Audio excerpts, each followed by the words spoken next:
When, why? Who? All of you, hopefully.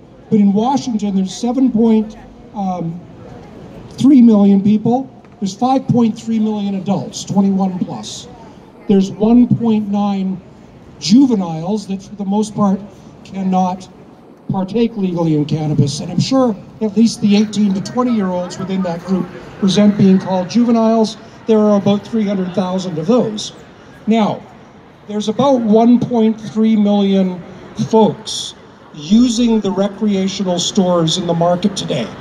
I'm basing a lot of this on data that's 2 years old and projections, because the meltdown in the state traceability system means virtually nobody knows what's going on right now, including, by the way, the state. So there's about 1.3 million users. Of those, there's 150 children registered as patients. 150 children in a state with 7+ million people. So those children, their parents have made the decision to register, to go through all the regulated steps, to go into the database. Their kids need the cannabis. You know darn well there's a lot more than that need the cannabis and probably are using it to stay alive, to stay healthy, to be able to live day to day. Those are the people that this is about. Millions of recreational users today, a quarter of the adult population of the state by best estimates, and over 1 million folks. Go back a few years before we were legal. BOTEC for the state said there's 750,000 users in this state, a third of whom are medical. Obviously we've grown a lot from that, 60-odd%. So legalization, more people are using, less people are getting arrested. The people that are getting arrested for different things. So what? What is this market now that we know who it is? It's $1 billion a year in recreational sales before taxes, $1 billion. That is generating, for the state alone, over $450 million per year in taxes. 37% excise, sales tax, B&O tax, all that stuff.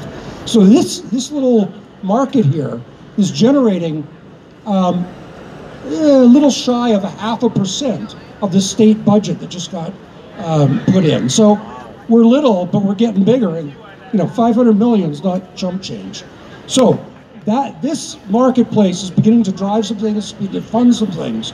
It should have some word in what comes back for the regulations that drive it. So the regulations that drive it. We got 1,200 farms licensed, 1,200 farms. Last I looked at it, only 750 of them had generated any sales in the last year. And when you look at them even a little further, only about 2% of the product they produce is certified as medical grade by the Department of Health. So 2% of that $1 billion is going to patients as medical grade certified product. And what that means, by the way, is it's being tested for pesticides and for heavy metals. The other 98% of the product that's out there, the stuff that any of you that might buy in the stores get, has not been tested. Most people don't know that. When people have looked at that, typically they see between 20 and 40% of the product that they test off the shelves and stuff, or complaint-based, is dirty. It's got unacceptable levels of pesticide. So one of the things that we're dealing with is a somewhat dirty market in ways. Not all of it, and there are places that are trying to make it better. There are only 573 licensed retail access points, stores, dispensaries, statewide. At the height of the medical market, I've heard estimates as high as 4,400 stores, Green Cross dispensaries. I personally think it was closer to 2,000 in the state. Nobody kept good records statewide. There's 573 licensed today.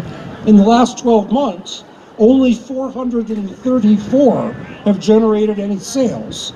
And of those, fewer than 195 are designated medically competent by the Department of Health, that they can deal with a patient as a patient. It really sucks.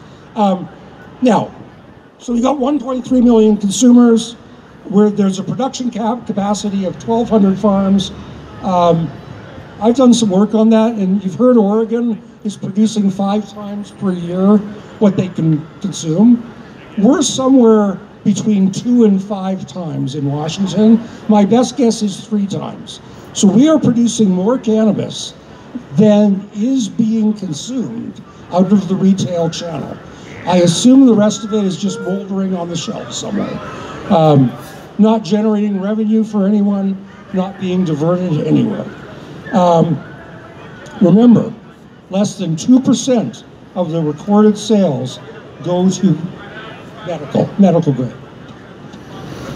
So the next W, where? Well, Washington, obviously. It's kind of funny because a speaker earlier talked about Idaho and talked about very northeast Oregon, where there's a little town that is comprised basically of a gas station and 2 dispensaries. The 2 biggest stores in Washington basically border Idaho and Portland. And you know, it's been that way for years. The government's reports show that, and they just stay quiet about it. But they're so concerned about diversion out of state, they're so concerned about diversion to children, that they are just regulatorily handicapping this marketplace. It's ridiculous. And yet, obviously, hundreds of thousands of dollars worth of products are being sold within spitting distance of at least 2 of our 3 or 4 borders, and it's moving off there. So, one of the big problems we face in that situation is the LCB cannot trace the product adequately.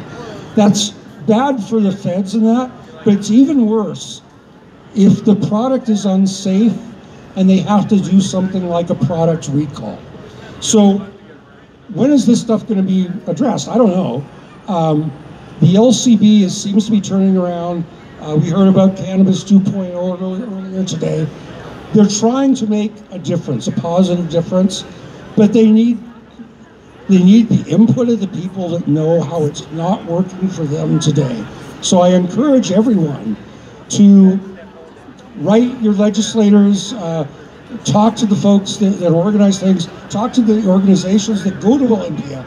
Go to Olympia once in a while and say, hey, why can't we get product that is appropriate and affordable for patients that need to do grams of full extract cannabis oil per day? Why is that not available today in 99% of the recreational access points? It's just, you know, it's either driving people underground or driving people elsewhere or driving people to death. So it's not good. The biggest changes I would like to see now, you know, in the when now, or shortly thereafter, is legalizing home grow. We've heard about that. We are the only legal state in the nation that you basically can't grow product. You know, I think it's a felony. If you grow product, to do it legally, you pretty much have to be in the patient database or have a doctor's card as a patient. If you're in the database, interesting piece of trivia, people don't trust the government. They don't want to go into registries, you know, where they're going to take my guns away. A year into the database, the Department of Health did a variation to the contract on the software to make a quarterly report from the patient database for the specific purposes of informing the Drug Enforcement Agency, the feds. It's in there. It's $20,000 for the contract to write that. And why? I don't know. They've been not responding to my public record requests. So we need more medicine. We need more affordable medicine. And I'm not talking like dabs are cheaper than you've ever been able to get them before. I'm talking about the stuff that patients need. The strains that nobody's growing in rec because they don't yield. The strains that take 8 more weeks to come to fruition, whatever.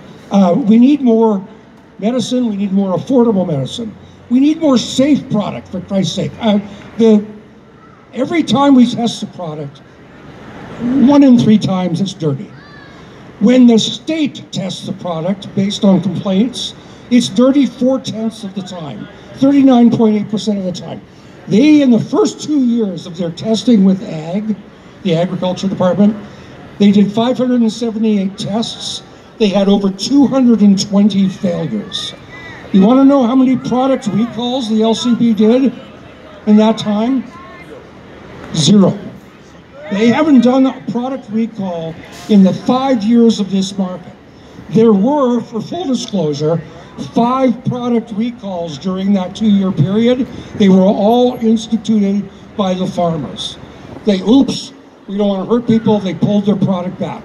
Our regulators who are collecting $500 million a year in taxes, not worth their time.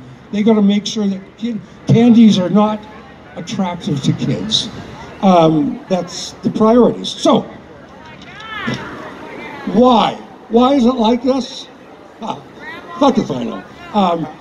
The 502 was an initiative of the people. The people of Washington wanted cannabis. Subsequently, once that was all working all fine and dandy, the state realized that all these Green Cross stores really just had to be part of the family. So they brought them in, they did all that, and the medical stuff has just abysmally failed. The LCB must recognize 2 things going forward. This is the safest thing they regulate.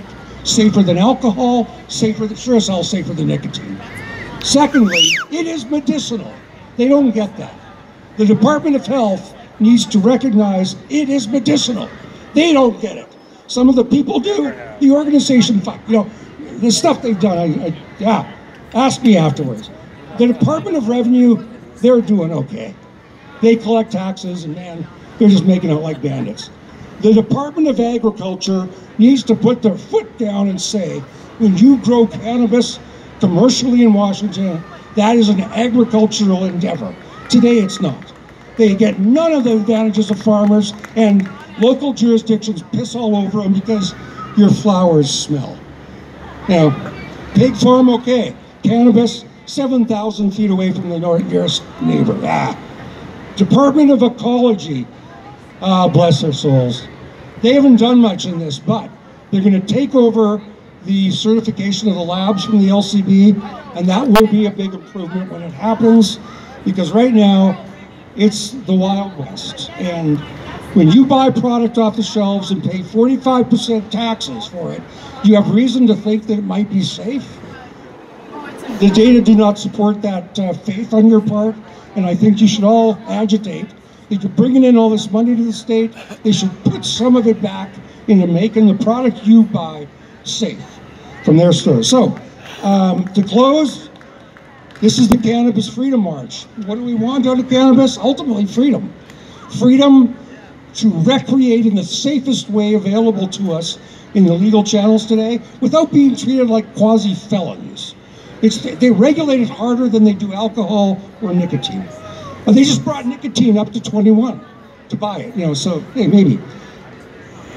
We want the freedom to be able to choose medicines that work for us, that are affordable, and that are not $10 a day pills or $20,000 a vial injections, but that in many cases are extraordinarily not only effective, but cost effective.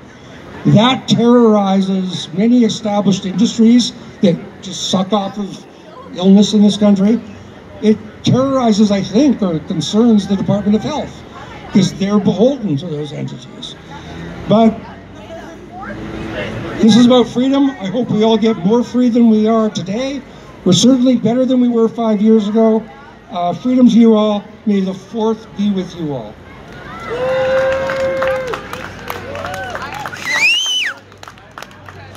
Yeah! Told you were sharp. Okay. Now, that's a lot of info.